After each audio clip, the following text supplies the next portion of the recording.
Welcome back, everybody. How's it so far? Okay, how's it so far? We have another fabulous couple of sessions and speakers for you, ending in some networking upstairs where you've just been, and a little bit of lunch. And Ian's just asked me to say in the networking session, he's here and the interpreters are here till 2, so if there's anything, and if you want any support in that session for lunch, then just stick around and let me know. So I'd like to welcome Sally Pritchard onto the stage. Sally is the Community Learning Coordinator at Glasgow Science Centre. And I think one of the interesting things about the panel this morning for me is the first steps, what steps, they're very practical steps. It's not rocket science, and I hope coming from the Science Centre we'll be able to hear about some rocket science. Thanks, Sally.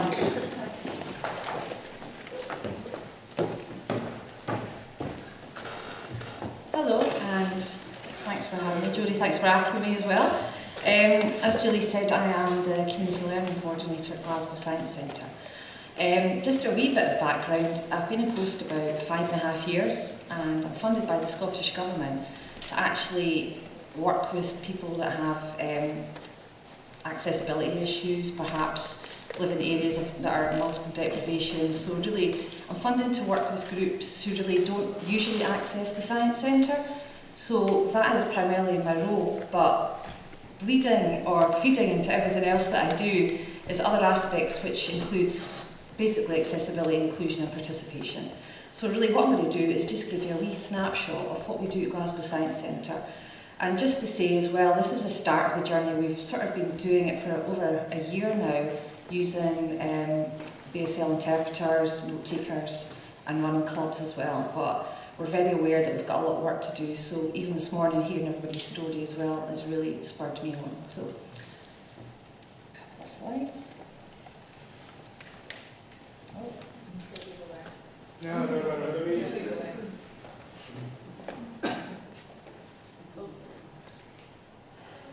Thank you.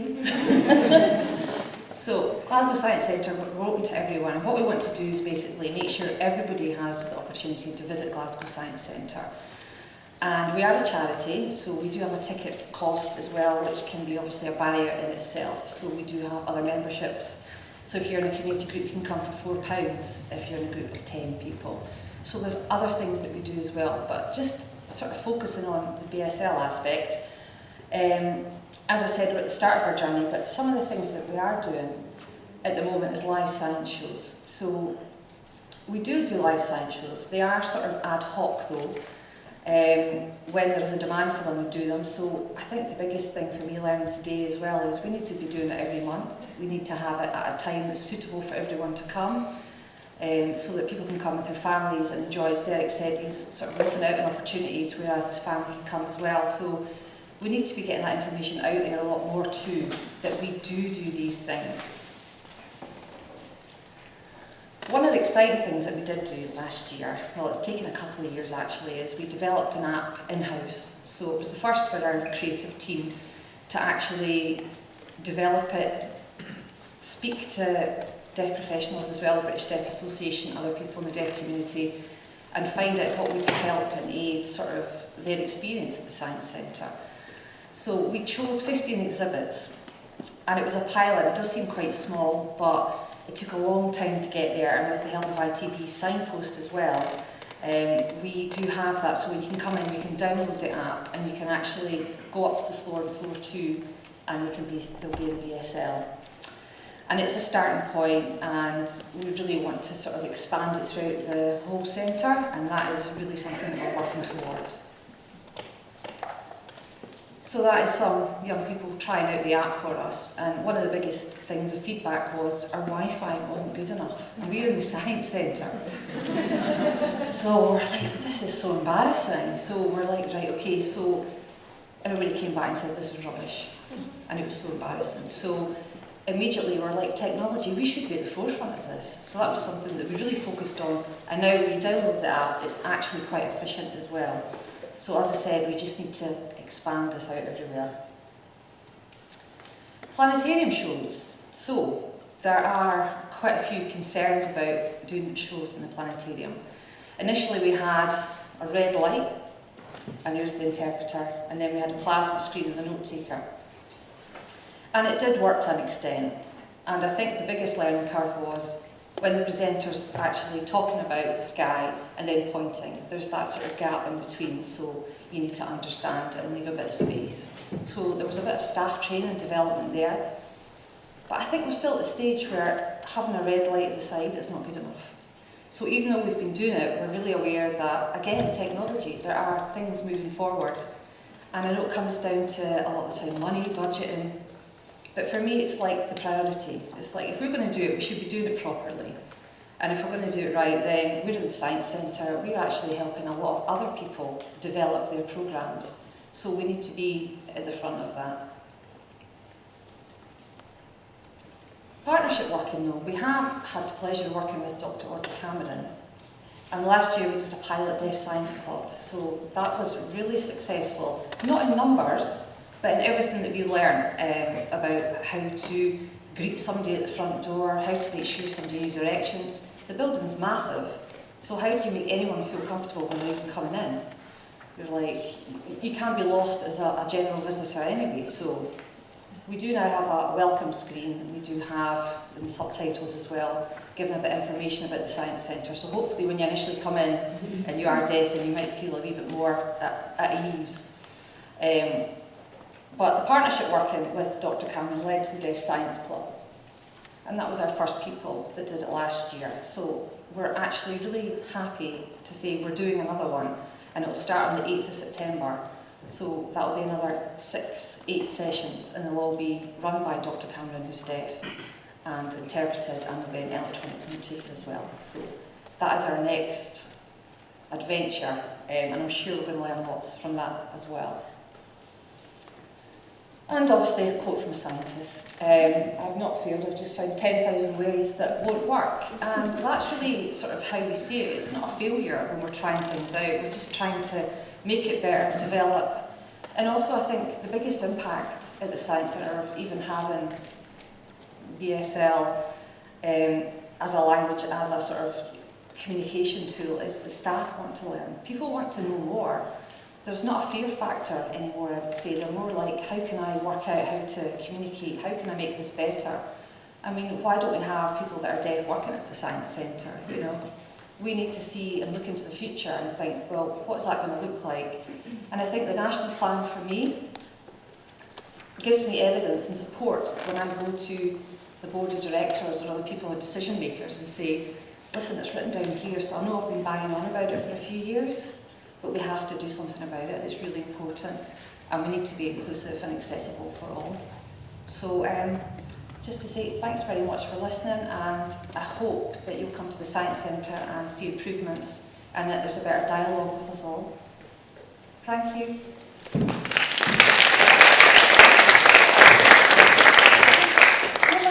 Question? Already? No. That's brilliant. Can I ask a question? Yes, absolutely. We're going free form today.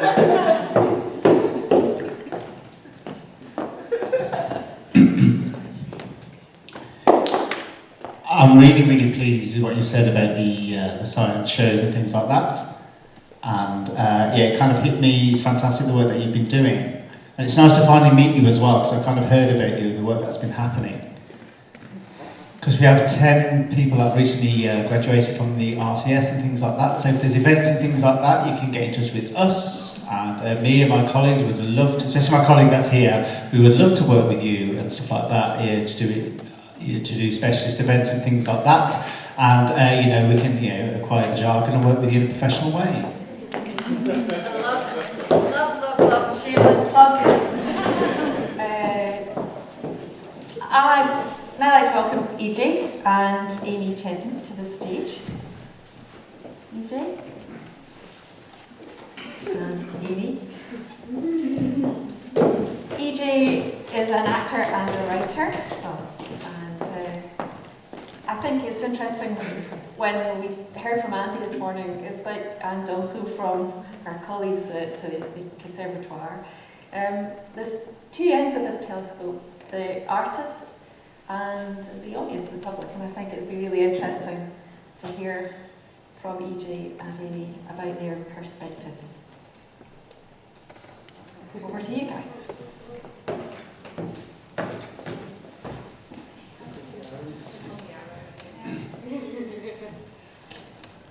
I like that advice, thank you.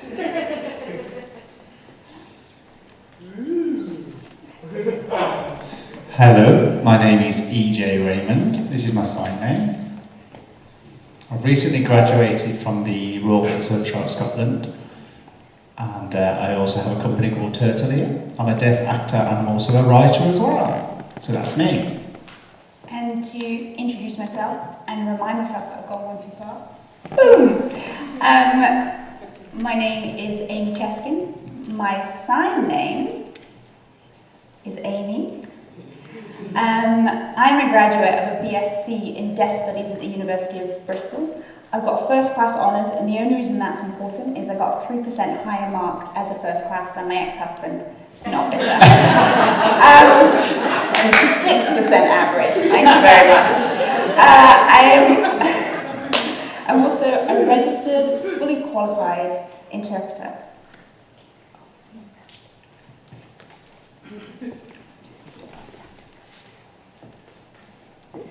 Yeah, I've wanted to become an actress since I was a young girl, but faced a lot of barriers and also attitudes saying that I couldn't do that.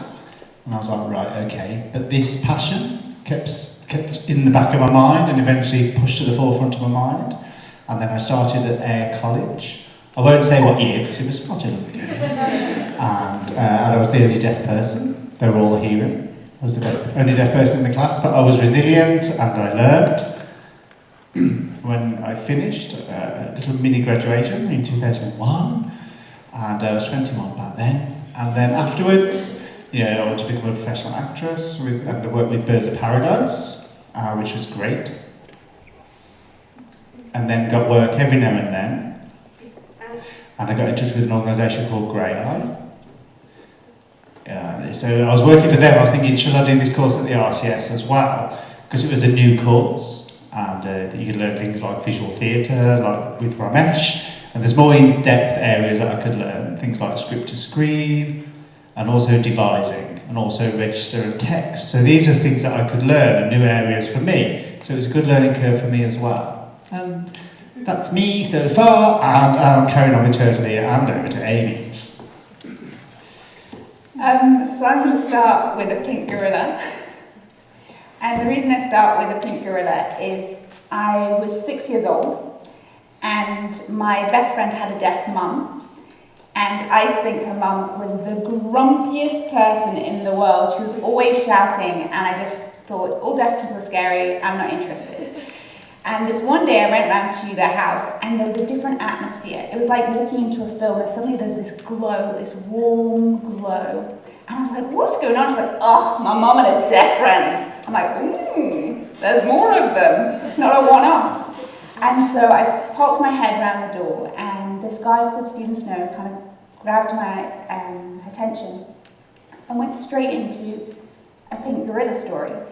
Now, I would recommend looking at YouTube. There are hundreds of pink gorilla stories. It's American Sign Language, deaf law, oral literature, and it's a great story about a man and a pink gorilla. I'll leave that with you to have a look at. But yeah, so that's kind of how my kind of journey into sign language started. I was hooked from storytelling from the beginning. It wasn't ABCs, it wasn't hi, how are you? It was straight into visual performance.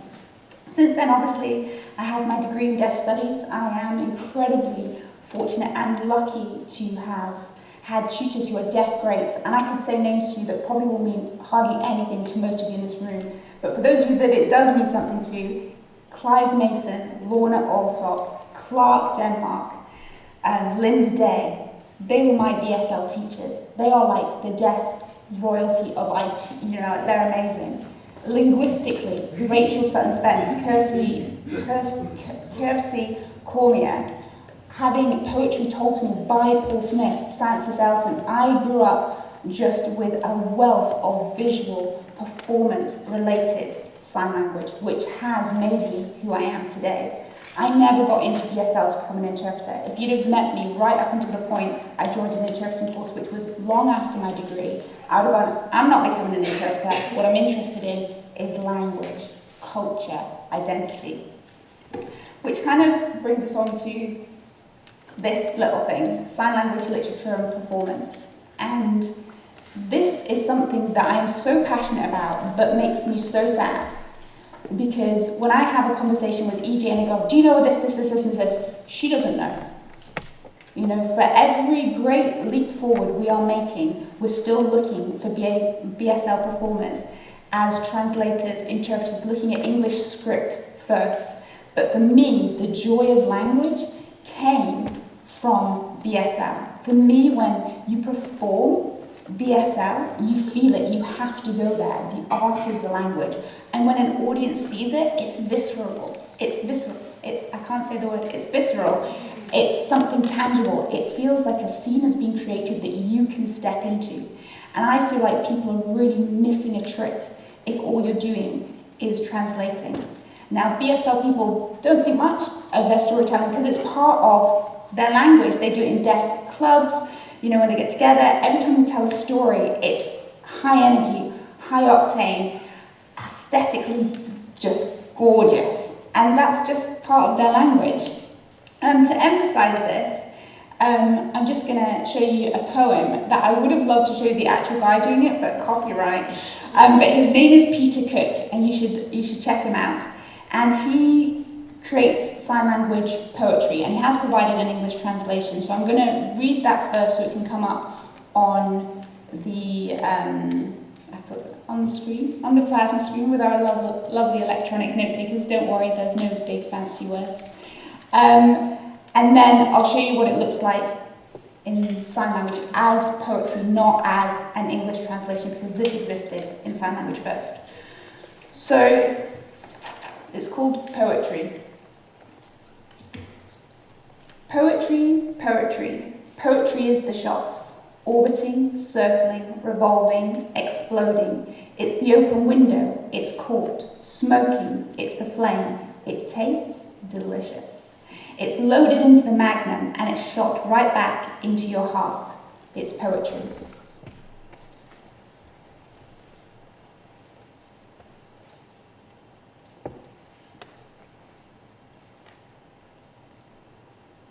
Okay. Let me try.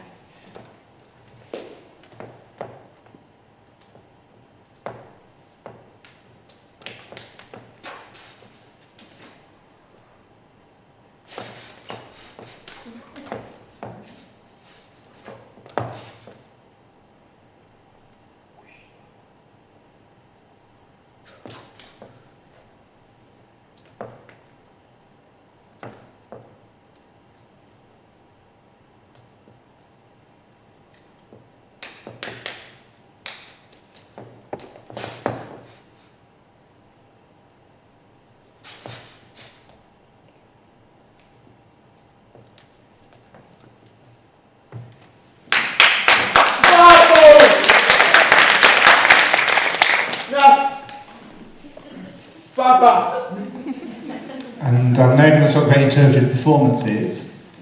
This is me working in Scavengers. This is the favourite play that I've done to date, to be honest. And when we're discussing the play, there's two characters that have some spoken dialogue, and the director, which is Mark, who's here today, we had some discussions about should it be interpreted, you know, because obviously we want to make sure the audience can access it and things like that. So do we need an interpreter because all the performers are deaf? And they asked, should it be translated or how would it work? And it was a challenge, and we decided to deal with it within the performance team itself. And, you know, it's an issue in regards to working out and reading body languages, getting the cues right, reading people's facial expressions and the emotions and the mood to get things done and to translate it into the visual and spoken form at the same time. And it was more of a performative approach as opposed to being a formal interpreter. So it was kind of integrating the language within that. you know, and it's kind of given the audience that additional information. It was something that really hit home. It was a challenge, but it was a real good experience. And also thinking about the language show that delivered at the same time and things like that, and using cues, and yes, so doing summaries of what's been spoken, and yeah, and obviously, you know, like panicking and things like that, being a bit like, oh god, I'm gonna get it all sorted, and it was a massive challenge. And I was working for Grey Eye Theatre Company, and someone asked me about including, you know, interpreting for a show called The House of Bernarda Alba, and that's my sign that I use for that. And they asked me to do that, so when I arrived, and I was like, right, okay, I'm going to go to work with Grey Eye for this piece, put my course on hold for a while, and we're looking at certain words, like for example the word mad, you know, and kind of thinking about all the characters that are, you know, contained within this and things like that. I need to translate everything. You know, I need to learn the entire script, you know, all of it. And I was like, okay, it's nerve-wracking and it's concerning, you know, and I'm a deaf person here, I'm the only deaf person here. It's going to be a massive challenge for me. You guys need to remember that I'm here all the time trying to keep up with everything that's going on. And there were certain things that were cut during the rehearsal process and things like that. And then obviously we made sure the characters kind of need to match the intent of the sign language so it matches the spoken word and things like that, and do lots of modulating, whether someone's talking formally or, you know, those kind of things. So it's kind of making sure that I match the characters specifically. It was a massive challenge. There were subtitles as well. There was an interpreter as well to support me through this process. It was a huge creative challenge, but I really, really enjoyed it. And it kind of made me feel, you know, deaf audience when they come in, the feedback from them was great. You know, it was kind of good to see. There's that more connection as opposed to just having an interpreter on the side of the stage. Yeah, so there's less of a disconnect. And, you know, and then they may not have come. So people come from far afield to come and see the show, and they really enjoyed it. I got lots of positive feedback. People felt that they could connect. There's a deaf person on the stage, so I can connect as a deaf person myself. I could see everything translated. I could read your facial expressions. And, you know, hopefully we're going to do similar work like that in the future. That would be fantastic. And back to you, Naomi. Can I just ask, EJ, when you're talking about, like, I'm going to guess and I'm going to say a name, Jenny at Grey Eye, because she's a deaf director, do you think it's because of her experience and her background that she could pick up that your style of signing, your style of translation matched the main character, and that's why she said actually focus on that role and almost become like a shadow to that character? Do you think that's a fair comment? Yes. Do you want me to add more or not? No, but yes. Off to you. No, back, carry on. So for me, obviously I'm not a deaf performer, and I'm going to drop my hands now, that would be good.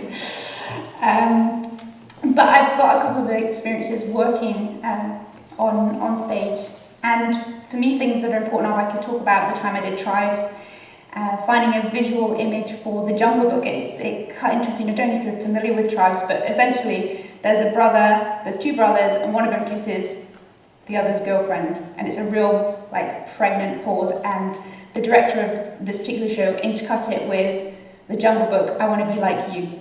And I realised that if I translated the song directly, the deaf audience wouldn't get that same funny beat, and so I realised I had to become King Louis whilst translating the song, but kind of embody those two things so that visually a deaf audience will get the exact same joke at the same time as the hearing audience. One of the highlights of my career was Purposeless Movements with Birds of Paradise, which was fully integrated. I got my thumb sucked by one of the actors. I am still traumatized. I was carried across stage as a broken doll while one of the actors crawled. I was on their back.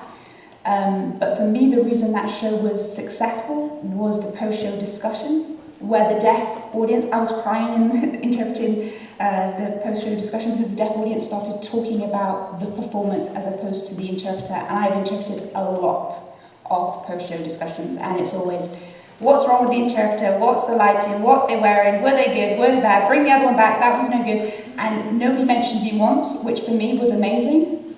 And they talked about the fact that they'd seen the show.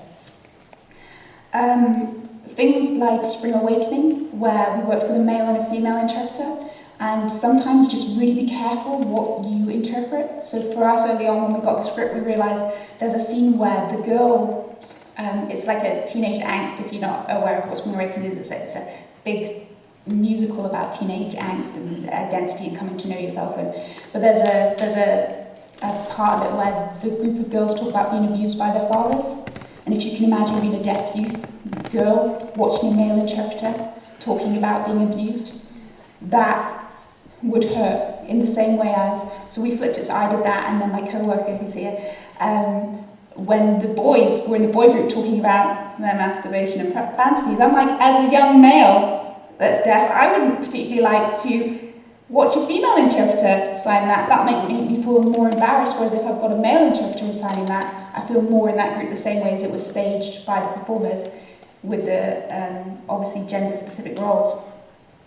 The other things I learned recently in terms of, I did Pride and Prejudice sort of at the Tron with Blood of the Young Theatre Company, and I was amazed because the cast were just great. I would give them signs. There were these big visual moments where I was like, can I just give you a few signs, because that's what you're doing on stage is where the actual information is, and if they're looking over at me, they won't see it. And one of the things I really appreciated in that was the director, Paul Brotherston. He actually allowed the entire end of the show to end with all the cast signing. Like every single member of the cast was signing at the end of the show, at that big button at the end. He let that be signed, and I just thought that was incredible. And the other thing to mention that I want to say is just looking at people trying to find opportunities. So again, working with, I was approached by an artist who had got funding to create an accessible performance, and so they approached me and we started to develop it together, and then they're like, I actually want this to be an open door. I've got this space at the Tron, because the Tron are amazing actually for offering space to emerging artists, and they said, we've got a platform, I've got time, it costs me nothing, can we bring anybody else in? And that's where we brought in Petre and Adriana, and they came and did a visual performance. And that's an artist looking at the funding they've received going, actually, we booked this stage anyway, I've got the tech anyway, I've got the lights, who else can I open this platform to? I've got an interpreter on board that I'm paying, therefore all the behind the scenes things that Petra needed interpreting, technically, you've already got an interpreter.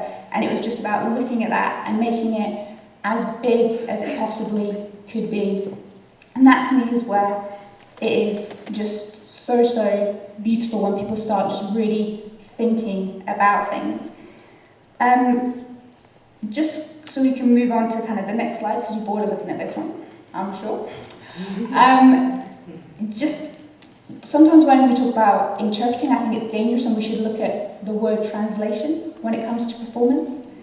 And just to have it as a thought in your mind, if you were going to translate a book or have a script translated, would you expect a 2-week turnaround?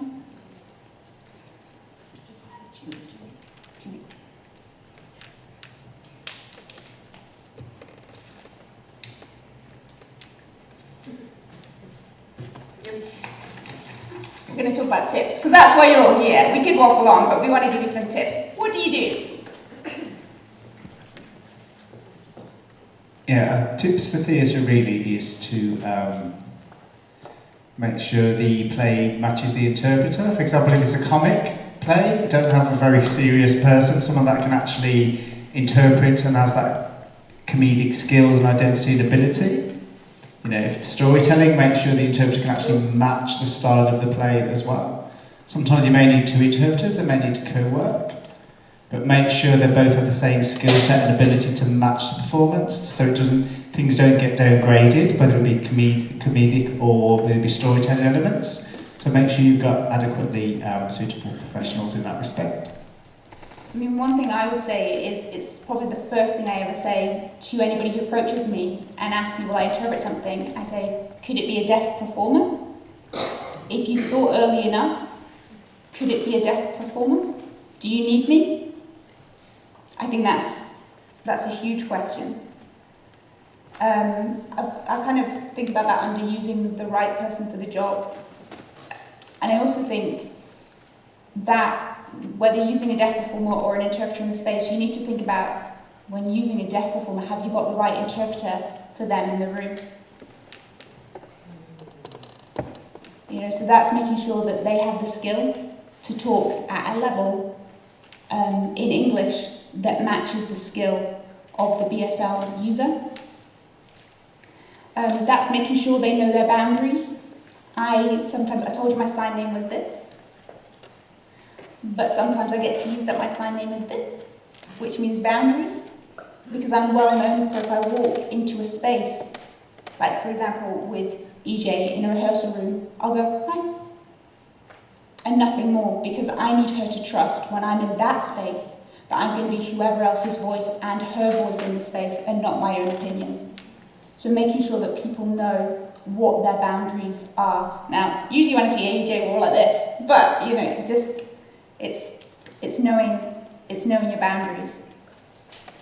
In terms of using a deaf performer or an interpreter, checking their skill level. Have you seen them interpret before? No? Have you heard anything about their interpreting before? Have you asked a deaf audience member if they would recommend that interpreter for that show? Not every actor fits every box. Not every interpreter fits every box. Not every deaf performer fits every box. In the same way, that not all of us are surgeons and some of us use Google effectively to solve medical problems. And also, just to add as well, interpreters just wearing black only is a big no-no for me because it's a dark environment anyway, so I can't see, it's too dark, I feel disconnected. Make sure the clothing matches what's going on the stage as well. So for example, if it's kind of like a Victoria time, the interpreter should dress the same to feel integrated part of the show and not some separate entity. It's kind of like, the interpreter's there. If they're dressed just all in black, it's too formal, there's too much of a disconnect. So I like it when what they're wearing actually complements the show. The other thing EJ and I have talked about, and this also links into Derek's point earlier, was sometimes interpreted performances are used as a one-off. And that was kind of the same when Petre was in Jungle Book, it was a one-off, we'd use a deaf performer once. So anybody who's in the room gets to see it, goes, that's great! They tell everybody and nobody has the opportunity to come and see it. So I would say at minimum, if you're offering an interpretive performance, offer 2.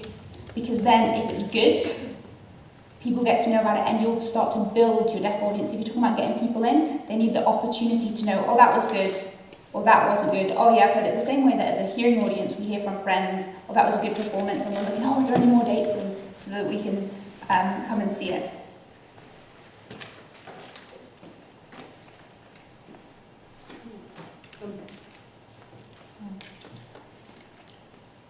Also as well, in theatre as well, please be aware in regards to timing and things like that. Derek mentioned earlier, for example, things on a Wednesday afternoon or a Wednesday morning, it's the wrong time for people. Think about the timing of your schedules and things like that, Friday evening, Saturdays, weekends would be better. Think about people can actually come then. Also adequate publicity, making sure that gets out there, like it's been said earlier. Word of mouth is a great thing and things get recommended, but if it's just a one-off interpreted show, then our options are limited. As Amy said, I think that's it. I mean, there's loads and loads I could say, I could carry on and on and on, but I won't. Maybe it's just worth saying we're around. I'll stick this up, so if you really want to jot down email addresses, they're there. But obviously EJ's company, Tertullier, is a tremendous force for creating not only BSL trailers, but engaging with the deaf community at large. And I know that she's currently trying to source, I hope this is not bad to say, currently trying to source funding to set up a festival that will really exhibit deaf artists. So anybody who can help her with that, literally please come and grab her, because it will be amazing. I mean, you imagine what I just did there, that little teeny tiny piece of signing, which was shockingly bad if you actually saw what the original was. Imagine if you had deaf artists, it's something that you are missing out on, you are missing a trick, and actually we need to celebrate.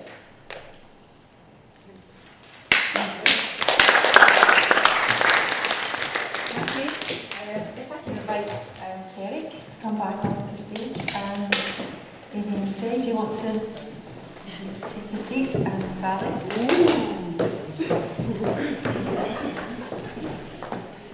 Yeah, that's good. Oh, yes. We have a question right from the get-go. So, excellent. Do you want to come up? Sorry, Barbara.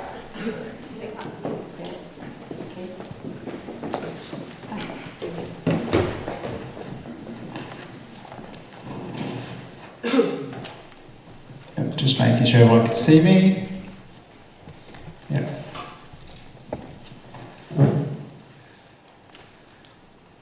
Yeah, my name is Tasha. This is my sign name here. So, just to introduce myself, I'm part of a group. So it's a deaf creative group I'm a part of, which includes theatre, all elements of the creative industry. Interesting when you're talking about interpreted or translated theatre. That really interests me. My friend who works in theatre himself has asked for some assistance. They work as an interpreter, they were translating it. And for me, thinking about making sure it benefits the theatre, the interpreter, everyone involved, things like that. So it's, sometimes you can actually get deaf people to actually work with the interpreters beforehand to get the duality of the perspectives as you're getting ready for things. Deaf people have more natural facial expressions and things like that. How can I say this? Without being so formal. For example, a sign might need more expression or non-manual features, as they're called, in regards to the way that you express a sign to get the intent, the emotion, and things like that. So it's being aware of that, and it can be a challenge as well. And also, sometimes interpreters only get the script 2 weeks before a show, so they're there doing their best, and theatres don't pay extra time for preparation, and it is really hard work for interpreters and deaf translators. And, and thinking about, obviously interpreters have studied linguistics and things like that, and, I've got experience in terms of doing English translation, and the duality approach for us worked really well, and that's just something to consider, I think. Right.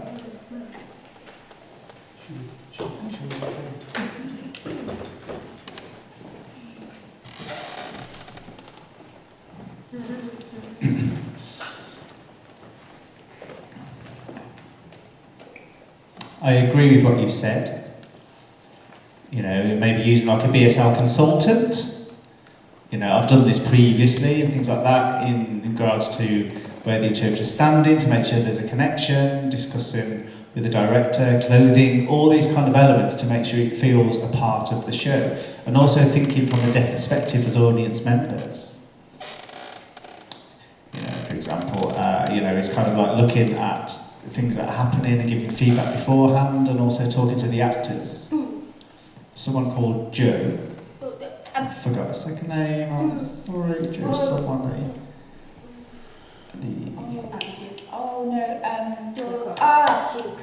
Thank you, Clifford. Joe Clifford. Thank you. She was really happy. We had interpreters, things like that. I said that's fine, which is great. It's a good example from her of the interpreters more close to what's happening, as opposed to being that feeling of disconnected, being so far away from where the performance is. I would encourage you to kind of like play around with lighting as well and things like that, and think about the interpreter's process and make sure it's engaging for the audience members as well. Maybe using a deaf BSL consultant would be really important as well. So I agree with what that person's just said, the previous comments. Can I shoot that into? Sure, if you want to. Can I shoot that into EJ and I'll do for the Tanya Allen? I had it in my note early on that the port training preparation time, that is crucial, because a lot of interpreters do not get preparation call. You should get interpreting call for the day of the performance or night of the performance. They don't do it beforehand. They don't have post. They don't have before, after, during and after. And all the most important is, are deaf people getting paid? I have deemed them deaf people doing it free of charge. Deporting interpreted and all the deporting the production without getting paid. Do we want to stop that habit? We want to make sure deaf people get paid. Deporting interpreters because it's important. You're right. it's important to interpret the person work together because the audience, the more the people who come to create the performance out, the more performance will happen. The core preparation time is important and all to clean the show beforehand. A lot of interpreters only get 1 week. I've seen some interpreters get maybe 4-5 day preparation before the actual event but not clean the show. So a lot of them panic. I think there's quite an interesting theme around cost, isn't there? People will say to me in other parts of the work that we do, oh, we can't accommodate that because it's going to cost us more, whereas the benefit is that the cost delivers the value of an increased size of an audience or an increased, essentially, opportunities for artists who are deaf to take. But if you get 50 deaf people, right, you got an audience of, you got an audience of 10, average 10 in each performance. But if you do well with preparation and everything, promotion, teamwork, interpreter and deaf person working together, then we get an extra 50 people, that more money coming in, and that'll cover the cost. So it's a win-win. Yeah, and that's a really strong part there. EJ, do you want? And also as well, it's a bit funny in regards to funding. I've got my company called Turtle here. And people ask me to do BSL promotional videos, which is great. I do the research and things like that. And sometimes people say, I've got no money, can you do it voluntary? And I'm a bit like, I'm sorry, but I can't afford it either. You know, I need to earn as well. I've got my own life as well. I've got my own bills to pay and rent, etc. I can't do voluntary work all the time. And I think, you can't just be any deaf person and things like that. But also you just need to think about the budgets, the costs and things like that, and promotional and things like that. Kind of having this attitude, deaf people can do it voluntary is unfair. We need to be on an equal par with everyone else and the same. Nice.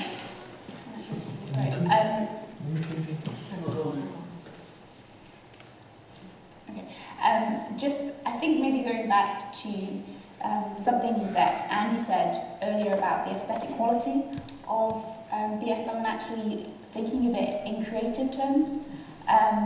There's an undergraduate dissertation that was written by a lovely girl called Emily, whose last name I've forgotten, this is a long time ago since I read it, but she actually did research on hearing people's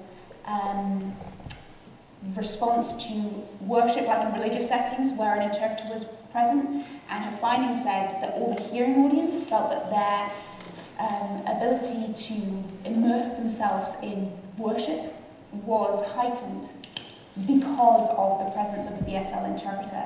And so I think when we start thinking of BSL creatively, that's where you start, and the added value of it, that's where you start going, actually, there's added value, not just in the sales to deaf audiences, but wider. And sometimes, or a lot of the time, I hate the word accessible, because it just sounds, to me, accessible as a tick box. I like the idea of a performance that's open. A performance that's open, you can show up any which time with whatever you need, and it's just there. And a performance that's open to everybody and there to be enjoyed by everybody. The fact that there is somebody signing, or more than one person signing, on a stage reflects society. Thank you.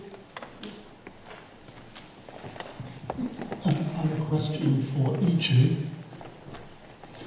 but I'd just like to make a couple of other points first, if I could. First, about what Amy was just saying, there's actually quite a lot of neuroscience now that suggests that as audiences, we respond instinctively and much better to what we see visually than what we hear.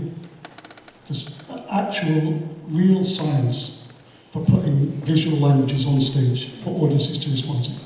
Secondly, about the cost. Nobody ever says, shall we ask the lighting designer to do this for nothing? Nobody ever says, well, I quite like lights, but I'm not sure if it's going to be possible. If you want to include BSL, just do it. Include it in your whole list of things that you're going to have in your show, or wherever it is, and apportion your budget accordingly. Anyway, that's grumpy Michael over with. Here's my question for each of you. We were talking about scavengers, and Andy was talking this morning about sort of creative impulses to do something very interesting on stage with languages. But my sense is that when that happens, the result is quite complex on stage. That's not a criticism at all. But I also remember having a conversation with you, EJ, when we did some research together about how it's quite important for a lot of deaf people that what's on stage is very simple and clear and easy to follow, because otherwise it's quite stressful to watch. And I wondered if you had any thoughts on how we can balance the ambition of theatre makers with the expectations of deaf audiences, which it seems to me can be quite different. Could you just repeat that again, just so I'm not clear on the question, sorry. So, quite often what's on stage is very complicated in terms of who's using which language. It's difficult to follow for deaf audiences, and a lot of deaf audiences would like to see something that's much clearer and simple. How in the creative industries do we balance what theatre makers want to do with what audiences find easy to watch? You can always use subtitles. That's one way. Also, as well, I think I can't. There's no perfect response for everything. You can't achieve everything. You can't expect it to be perfect all the way through, and therefore fully accessible. It's impossible. For example, when hearing people go to audiences, they don't hear everything that's said on the stage. They don't understand everything that's said on the stage as well, and things like that. So you can't cover everything all the time. I think that's a response.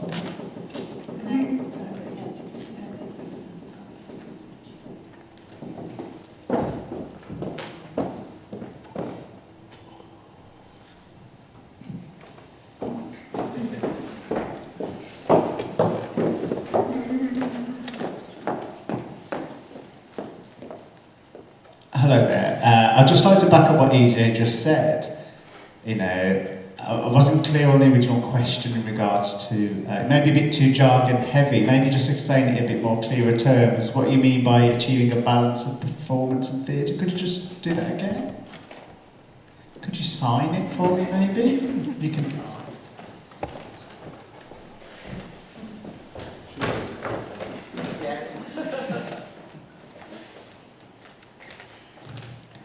In terms of when you're creating theatre, you may have high ambitions, they may be very information heavy, things like that, a lot of language use.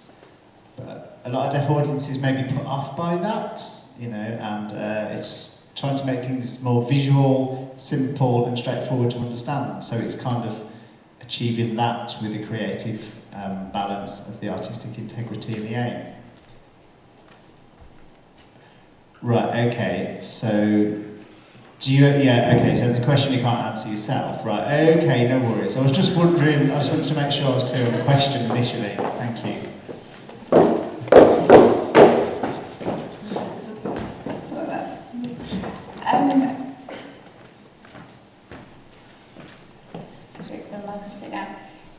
One of my pet peeves is the idea of dumbing down language for a deaf audience. And that sometimes, and I'm sure that's not what you mean in your question, but that sometimes is how that question can read. And the reason for that is you think about the whole host, as Jay says, and AJ said, the whole host of performances that are put on. I can go and see Shakespeare, and I can see that in modern speak or with the original text. And as a hearing participant, I can decide which one I go to. And what I don't like is when, as a hearing BSL knowledgeable person, I'll go and see the interpreter maybe dumb down Shakespeare to make it accessible for the deaf audience, and I go, well, actually that's not what this performance is about. So sometimes I think it's about choosing which performances you decide to interpret. But do absolutely offer them Shakespeare at high level, because that's how we appreciate language. We go to theatre to have language heightened, we go to have just have language and linguistic, and probably just me because I'm a linguist, but all the linguistic nuances come alive and go, oh, that's amazing use of language. So that should be happening in BSL. Equally, some people hate going to see Shakespeare. They want to go see something where somebody's falling across the stage every 3 seconds and it's just very visual. That's okay as a choice too. But it's about then offering that variety out to a deaf audience. And maybe with them getting in to theatre, because it's more visual, more like their own storytelling, maybe that gets them interested in theatre in the same way that for me, I got interested in BSL from a Pink Gorilla. You know, it's getting it in and then going, and then look what you can do, because I think it is a crying shame to reduce BSL down to its component parts, because it is bloody fantastic. Like, I mean, just phenomenal. The depth that language can get to is nothing like English, because the way you can give me a soliloquy in English and I'm like, yeah, you are struggling to create a visual image that I can create in my head in 3 signs, but you've just given me a paragraph. That's, you know, so it's about finding those texts and then allowing the time. So it comes back to that thing of allowing the time for a deaf performer or an interpreter or whoever you're using to be able to translate it. Because often what happens if you've got a script 2 weeks before and the language is up here, what you're seeing on stage is something called SSE mixed with a little bit of BSL. SSE is Sign Supported English.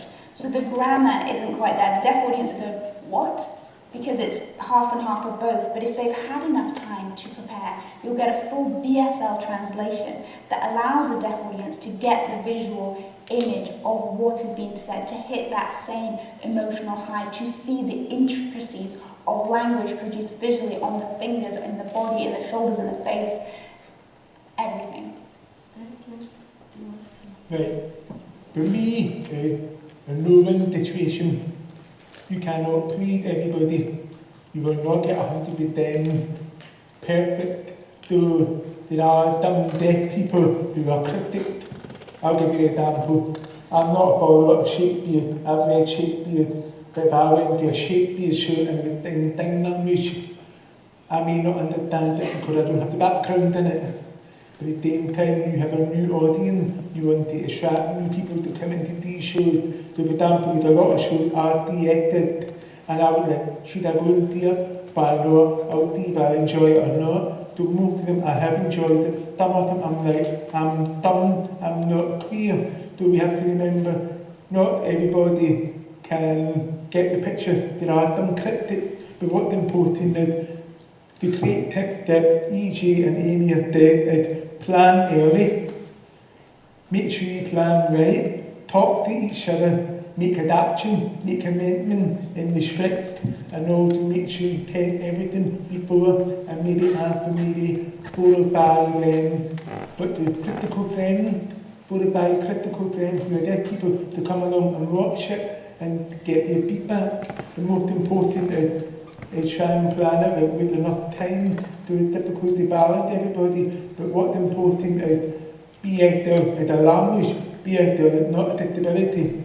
I'm trying to make sure people do not know BSL as a disability. It's not about them, it's about the language. They want to access the language as BSL. That's important. So for accessibility, access to communication. Communication is access for everything. EJ mentioned captioning. That's important. Look system, that's important. It's to let an audience, a deaf audience, come anytime they want, rather than you telling them, right, we've only got 2 days, go 2 days, go 2 times.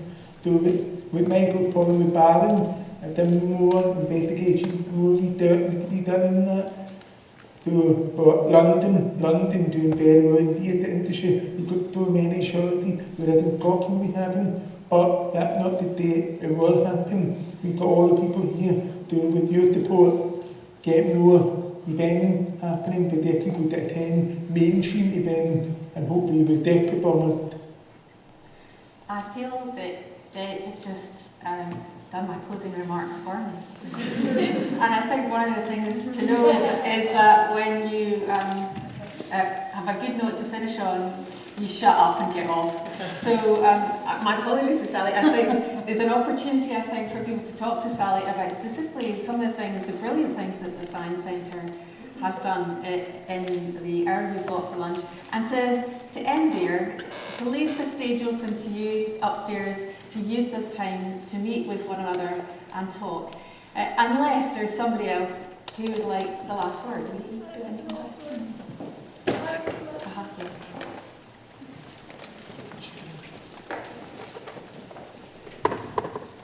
As a last word, I'd just like to promote Birds of Paradise show, My Left, Right Foot, where they have fantastically integrated BSL. So please go and see it. It's at Roxy during the festival, Roxy Assembly. And yeah, that's the last word for me. Thank you to you, the audience. There will be some last words of conclusion on our website as we'll produce some of this information for you to have and take away. And thank you, all of the speakers and panellists here. Yeah, thank you.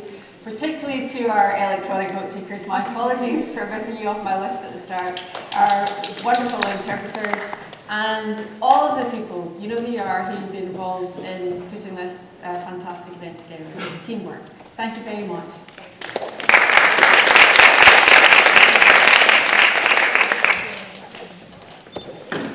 Upstairs. First floor. That's very nice.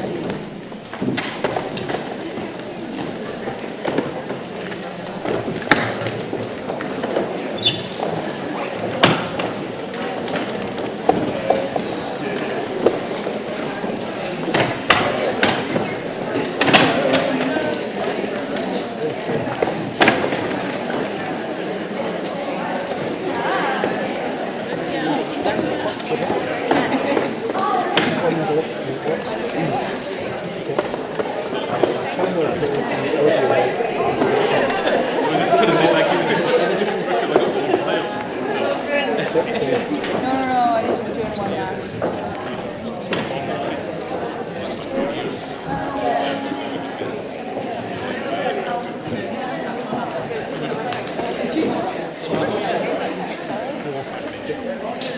it was